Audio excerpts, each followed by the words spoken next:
Hi friends, ఈరోజు సోమవారం ఏమేమి వంటలో చూద్దాం రండి. మన ఇంట్లో వేడి వేడి అన్నం,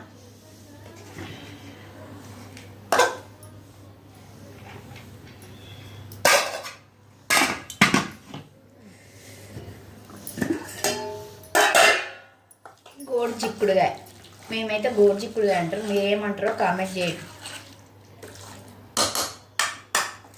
నల్లగా ఉన్నది ఏంటంటే కారపోయి తెల్లగా ఉన్నది.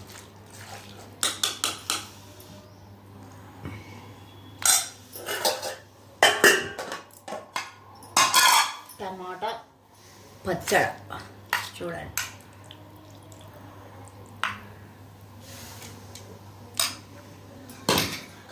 పెరుగు. మా వీడియో నచ్చాయంటే లైక్ చేయండి, షేర్ చేయండి, కామెంట్ చేయండి.